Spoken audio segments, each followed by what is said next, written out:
Hello, everyone, and welcome to Week 8 of the Oxrageous podcast. After a nice break, it is time to continue our run towards the SEC championship game. But I can tell you it was an enjoyable bye week for football, wasn't it? Tennessee lost again, although they consider it a moral victory. Good for them. Miami had their worst game ever in front of dozens of fans. Never seen anything quite like that. And FSU lost in epic fashion to a lousy Georgia Tech team. And I know we were all enjoying that one. Does anyone else feel it's kind of the beginning of the end for FSU? Jimbo can't coach, and their recruiting, which they had a monopoly on during the Muschamp years, is over. So I think you should count on FSU to start returning to the days where they struggle to compete for ACC championships. Their playoff days are over for a long time. So Florida went into their bye week, coming off a pretty tough loss, and it was definitely a good time for a break. Treon Harris didn't have a lot of time getting a lot of reps as a starter going into the LSU game because of the Greer fiasco. So it's really great we were able to give him an extra week with the ones. I got about 20 questions this week, and I think 15 of them were about Treon Harris. It's easily the biggest question mark heading into the rest of the season. Here in a few minutes, I'm going to have an interview with our very own Concrete Helmet. But first, let's get into a couple of those questions. First question. Do you think Mack & Company can help Treon see beyond his first read before the turn of the century? And I mean not having to roll out of the pocket. Will they be able to turn Treon into a better pocket passer? Navit Gator asked that question. And the answer is I don't know. That's the kind of insight you come here for. It's been a huge debate all week, all year really. And you get a group of people who will accuse you of hating on Treon if you express that you don't think he's as good of a quarterback as Greer. But, it has nothing to do with hate, just reality. To me, the way Will Greer throws the ball is simply better for the state of the team and the state of our offensive line, the way he gets the ball out quickly. Harris is almost completely the opposite, in that he's not getting the ball out quickly enough, and it's something we saw against LSU over and over again. And because of his height, he's always having to roll out to have to see the field. And I do think, however, again, that this extra week is going to be huge, because we know the coaches are going to have him confident and ready to go. So it's going to be interesting to see if we see a different quarterback than we saw against LSU. He was pretty indecisive, and I thought he left quite a few points on the field. I had some people disagree with me on that. But upon further review, we had quite a few receivers running around downfield that Harris probably couldn't see. So, next question: Can we win this game or others if we can't run the ball effectively? And Zambo asked that one, and that's of course the other huge question. We were just flat out awful running the ball against LSU. There was absolutely no room at all up the middle. 55 yards on 31 carries. I just didn't think LSU was respecting the pass at all. Harris made some nice plays, but he's going to have to make a lot more if we're ever going to be able to get the running game going. Florida's now ranked well over 100 in the nation in rushing. And fortunately, our schedule is so weak going forward. I think we can still keep winning, but we have no chance of competing with any of the big boys like Alabama if we can't run the ball. Now, last year against Georgia, we ran the ball over and over and over again, and they never adjusted. Can Georgia coach that stupidly again? I suppose if anyone can do it, they can. So, all right, I'll be right back with our interview with Concrete Helmet, so don't go away. All right, I'm here with Drew O'Neill, otherwise known as Concrete Helmet. Drew, appreciate you coming to visit us on the Oxrageous podcast. Good to be here, man. Best sport on the internet. Drew, real quick, tell us a little bit about yourself and how you became a Gator in the first place. Big-time college football fan, not an alumni. Didn't have the grades to make it in. Just a big-time college football fan. 51 years old, grew up in Central Florida. You either became a Knoll or a Gator at the time, and just couldn't stand those colors. So had to be a Gator. Actually, I had some friends that I played youth football with that went on to play for the University of Florida. Don't know if anybody's heard of Bill Lang, Greg Cleveland. I played Pop Warner football with those guys in the Winter Park, Maitland area, and just kind of became a Gator because better to be a Gator than Gator bait. Drew, the biggest topic going on right now, all the questions I'm getting right now are about Treon Harris. Where do you fall in the Will Grier Treon Harris debate? Do you consider Treon Harris a step down from Grier? Maybe in the long run, yeah. But it is what it is. It's what we have right now, and sure, I would prefer to see Will Grier in there playing at the time, especially with what's on the line coming up. But Harris has some upside. He's a good game manager, and with the new coaching staff, I've got confidence in the guy. I was a little worried and a little skeptical, especially in the first half of the LSU game. But hey, we don't have much of a choice right now. So let's go. Let's get behind him, and let's see what the guy can do. I think he can get us there. What are you expecting to see this week? I mean, do you think you think we're looking at an easy one? I mean, do you throw the records out when these two teams play? No, and it's not so much a record thing. I kind of go back to your last question a little bit. I think it's a game management thing. I think the coaches are smart enough to know that. We're a little bit limited in our pocket passing game. Obviously, the running game, I wouldn't be betting a whole lot on that.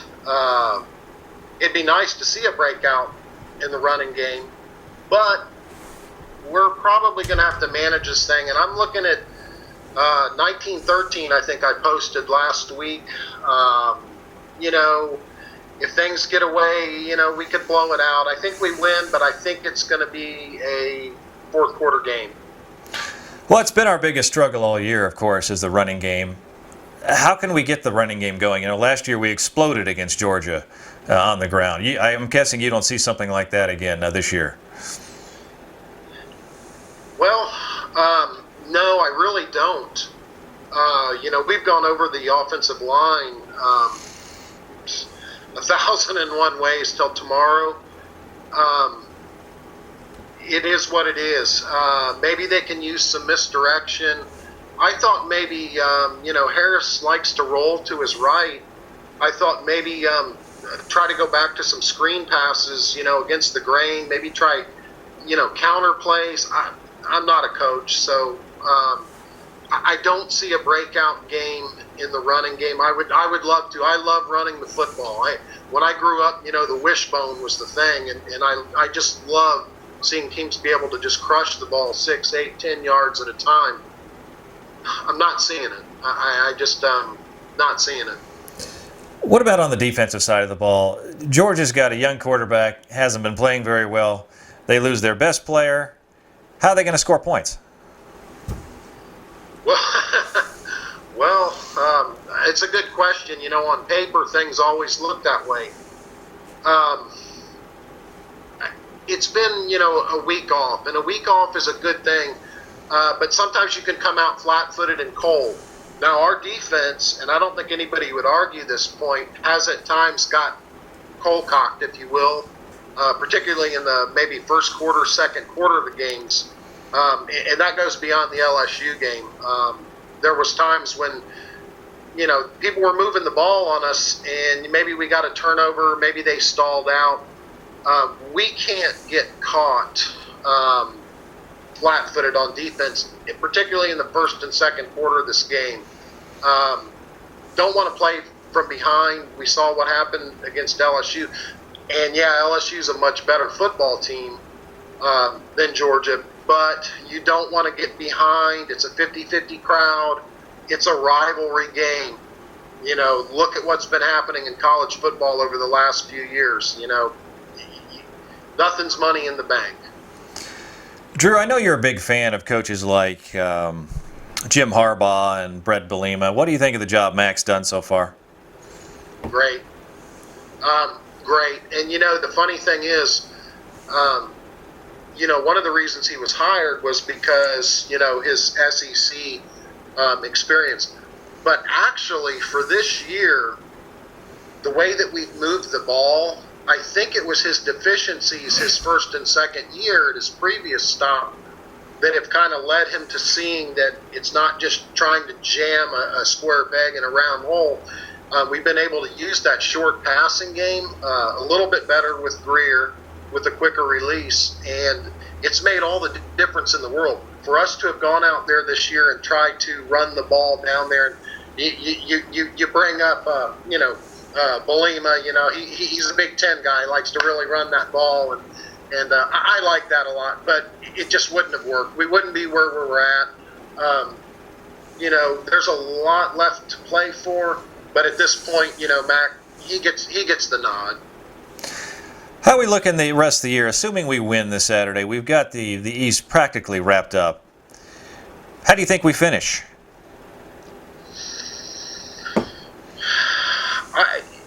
If we win this week, I don't see really anything else standing in our way except possibly, guys maybe getting complacent.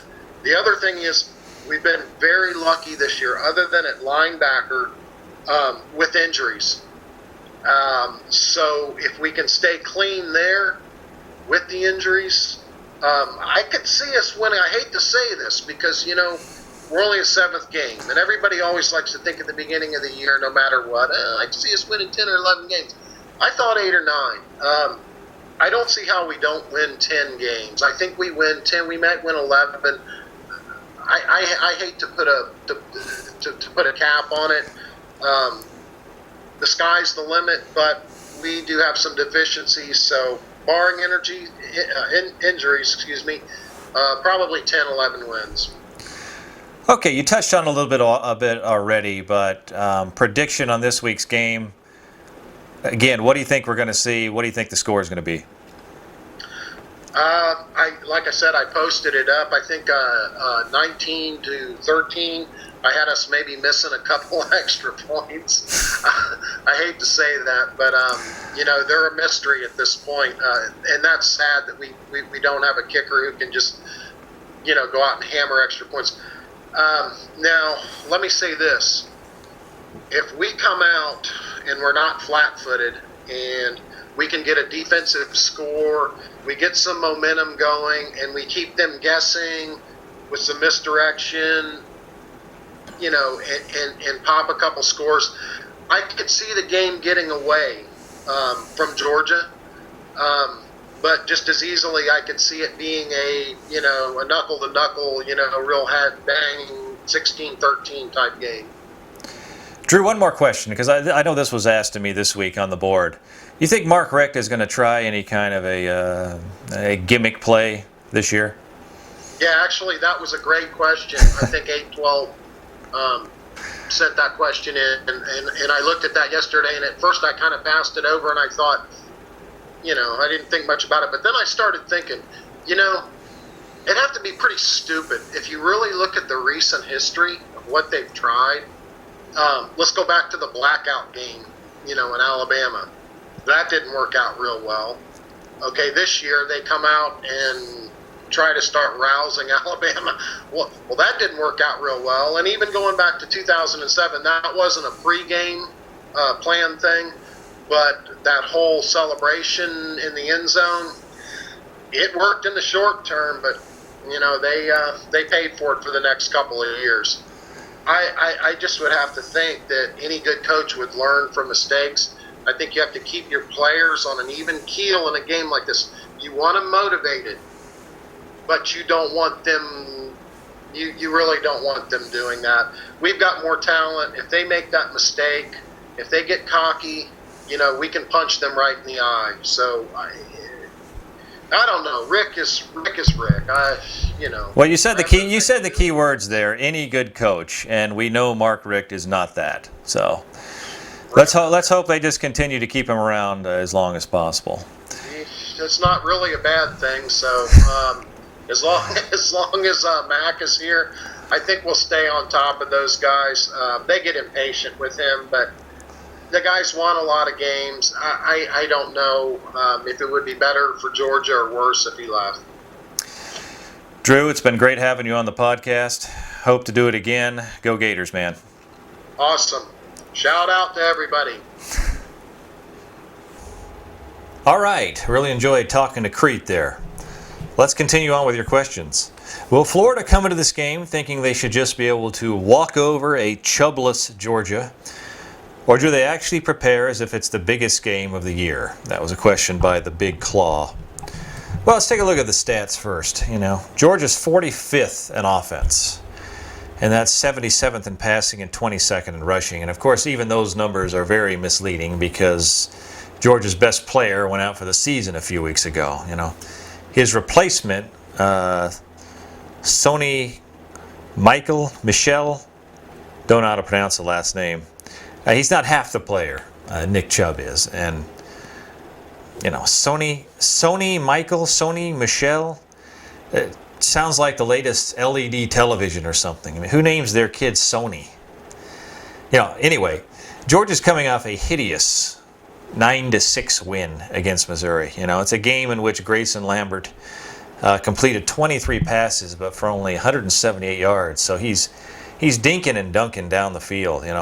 Lambert really hasn't done much at all this season. He's only thrown 9 touchdowns in 7 games. He's also not a threat to run the ball at all.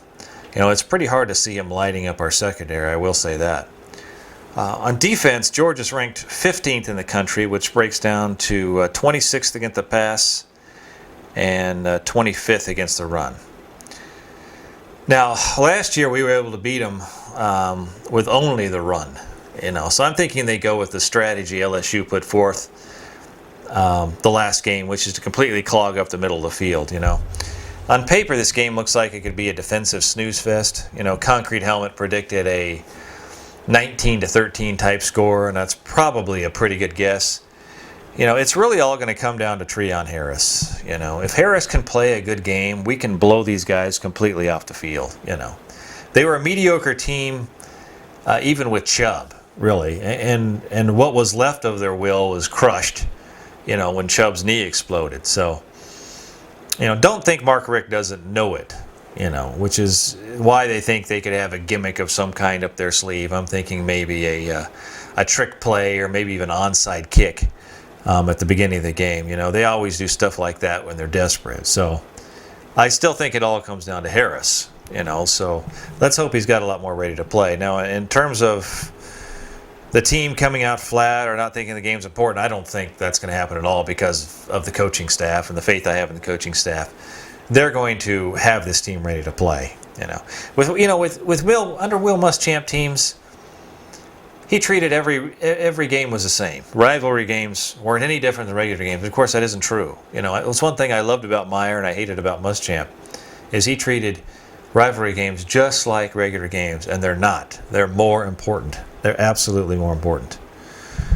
And I think Coach Mack is feels a similar way. Okay, quickly. Magic 8 Ball time. Let's see what we got. Magic 8 Ball, will we beat Georgia this week?